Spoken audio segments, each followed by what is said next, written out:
El día de hoy vamos a hablar sobre los recursos. Existen dos grupos de recursos, los ordinarios y extraordinarios. Entre los primeros están los de reposición, apelación, queja y súplica.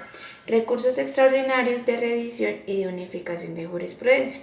Entonces, bueno, vamos a hablar sobre los recursos ordinarios. En primer lugar, el de reposición. Este se interpone contra los autos del juez administrativo o del magistrado sustanciador no susceptibles de apelación o súplica. Este busca pues la revocatoria o reforma del auto pues recurrido por la misma autoridad que lo expidió. Entonces ahora el recurso de apelación es un medio para controvertir providencias judiciales como autos y sentencias que no son susceptibles pues son susceptibles de apelación los autos proferidos por los jueces administrativos en primera instancia. En cuanto al recurso de queja, procede cuando el recurso fue concedido en efecto diferente pues al previsto en la ley y para que el superior corrija el error. En cuanto al recurso de súplica, este recurso se interpone pues directamente o en subsidio al de reposición. Ahora hablaremos un poco sobre las providencias no susceptibles de recursos ordinarios. Entonces, entre estas están las sentencias en única o segunda instancia, también el levantamiento revocatoria de medidas cautelares y también las decisiones pues frente a recursos de reposición, queja, apelación, etc. Entonces ahora hablaremos del segundo grupo de recursos, que es el recursos extraordinarios. Entonces los recursos extraordinarios constituyen excepción a la intangibilidad de la cosa juzgada al proceder contra sentencias pues ejecutoriadas.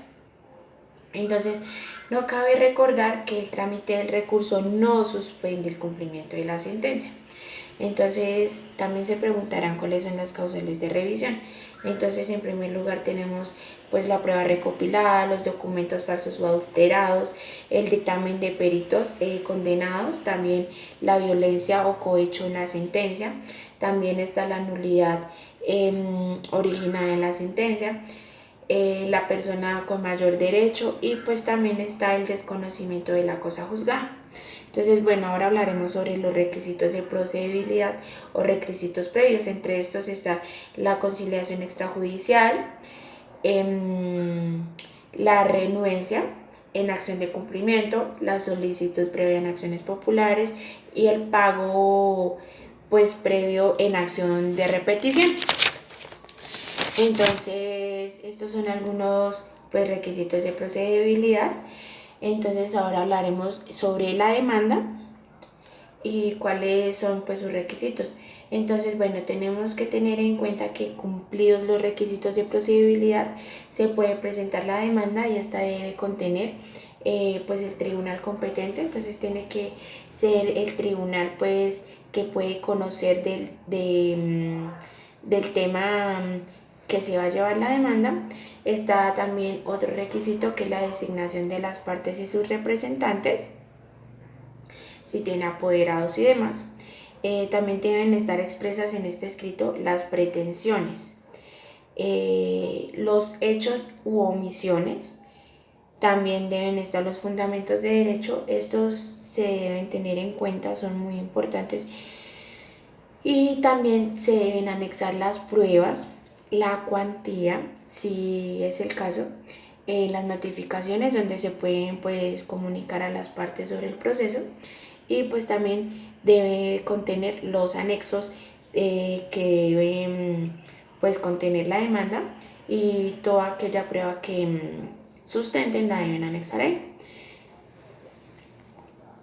Ahora pasaré a hablarles un poco sobre la suspensión provisional. Entonces, esta es una institución contenciosa administrativa que ha sido constitucionalizada pues desde hace muchas épocas, muchas décadas, tiene fundamento en el artículo 238 de la Constitución. Bueno, aquí básicamente indica que la jurisdicción de lo contencioso administrativa va a poder suspender provisionalmente por motivos, los motivos y los requisitos que establezca la ley, efectos de algunos actos administrativos que sean susceptibles de impugnación por vía judicial. La suspensión provisional de los efectos del acto administrativo, como las otras medidas cautelares, es procedente en los procesos declarativos que se adelantan en la jurisdicción contencioso administrativa y Aquí lo que va a pasar es que se va a decidir el auto emisorio de la demanda o separadamente una medida cautelar. Para la parte de las pruebas, tenemos que durante el periodo probatorio y la actividad judicial en general, el juez debe tener presente que de acuerdo al artículo 230 de la Constitución, la equidad, la jurisprudencia, los principios generales del derecho y la doctrina van a ser criterios auxiliares que le van a servir a él de fundamento para su actividad judicial. También entonces a la aplicación de la analogía, los principios constitucionales y los principios generales del derecho en los términos que señala el artículo 12 del Código General del Proceso. La etapa probatoria en el proceso contencioso administrativo tiene sus normas específicas, pero se aplican también las del Código General del Proceso como un criterio pues, auxiliar.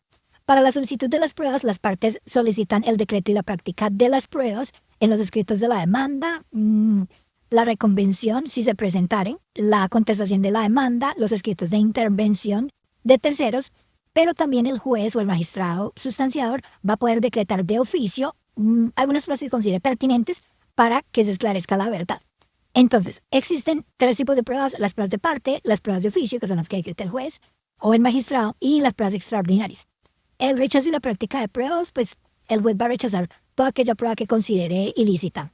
En los medios de prueba tenemos varios. El primero, la inspección judicial, la prueba pericial, medios de control, medios electrónicos de prueba y la declaración de representantes de las entidades públicas. Ahora pasaré a hablarles un poquito sobre las nulidades e incidentes. Bueno, el régimen de nulidades en el proceso contencioso administrativo está gobernado en gran medida por el Código General del Proceso e igual acae con la regulación de los incidentes. Pasa lo mismo. En cuanto a las nulidades, tenemos que las nulidades van a constituir unas anomalías en la aplicación del principio constitucional del debido proceso. Estas lo que van a hacer es que van a viciar la actuación procesal en asuntos sometidos a la resolución del juez. Se clasifican en cuanto a su origen en nulidades constitucionales y legales y en cuanto a los efectos jurídicos en saneables e insaneables. El Consejo de Estado considera que la materia de nulidades está regida por los principios tanto de taxatividad como de taxatividad o especificidad y de convalidación o saneamiento, pues las causales deben ser consagradas expresamente por el legislador o el constituyente y además alegadas oportunamente para que no desaparezcan por saneamiento. Entre las causales de nulidad tenemos las actuaciones procesales del juez posteriores a la declaración a falta de jurisdicción o de competencia, las actuaciones del juez en contradicción con la dispuesta en la providencia ejecutoria del superior y la continuación del trámite procesal de haber ocurrido alguna causal legal de interrupción o suspensión del proceso. Estas y muchas más que se encuentran en el artículo 133 del Código General del Proceso. Ahora, en el tema de los incidentes, el incidente viene siendo una situación que ocurre en el curso del proceso, que es accesoria a una cuestión principal con consecuencias jurídico-procesales que el juez debe resolver inmediatamente antes de seguir la continuación normal del trámite. Bueno, las materias incidentales las regula el CEPACA y enuncia algunas, como por ejemplo, nulidades del proceso, tacha de falsedad en documentos en el proceso ejecutivo sin la formulación de excepciones y liquidación de condenas en abstracto, entre otras muchas que contempla el Código.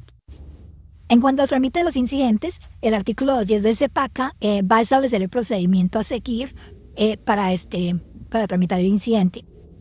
Y estos incidentes se deben formular por escrito o verbalmente en el curso de las audiencias o luego de dictada sentencia del respectivo proceso, teniendo en cuenta los motivos existentes en el momento de su proposición. Ahora, para finalizar, voy a hablarles un poquito sobre el trámite de la demanda. Entonces, digamos que se tendrán en cuenta aspectos como el rechazo, la inadmisión, la admisión, el traslado, la reforma, el retiro, la contestación, el allanamiento, la transacción, la reconvención, el desistimiento y la intervención a terceros. Entonces empecemos por el rechazo de la demanda, que es básicamente para algunos casos en donde se presentan defectos procesales graves en los que haya incurrido el actor, según indica el artículo 169 del CEPAC. También se puede ver el rechazo de la demanda cuando, existiendo recursos administrativos, el actor no haya interpuesto el de apelación a pesar de ser un recurso obligatorio. Se rechaza también cuando el actor no corrige los defectos formales señalados en el auto emisorio de la misma. La inadmisión de la demanda ocurre cuando en la demanda no se reúnen unos requisitos y unas formalidades exigidas por el Código y se presenta dentro del término de caducidad. Entonces, el ponente la inadmitirá y va a ordenar que el actor corrija por un plazo de 10 días, indicándole en el auto aquellos aspectos que va a tener que subsanar. Ahora bien, en la declaratoria de inexigibilidad del arancel judicial, pues esto es básicamente una contribución para fiscal designada a sufragar gastos de funcionamiento e inversión en la administración de justicia.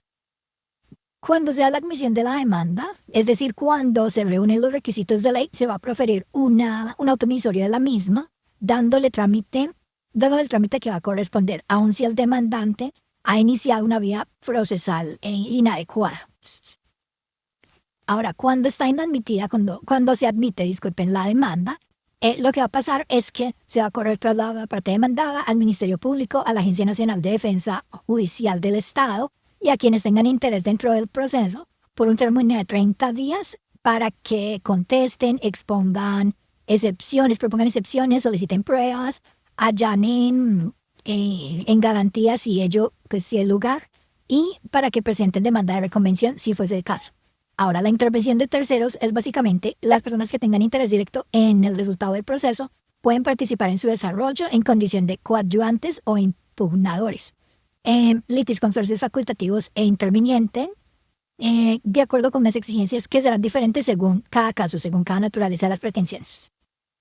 Ahora, la reforma de la demanda, el artículo 173 del CEPACA, indica que la demanda es reformable cuando las partes, las pretensiones, los hechos y las pruebas, en cuanto a esas opciones.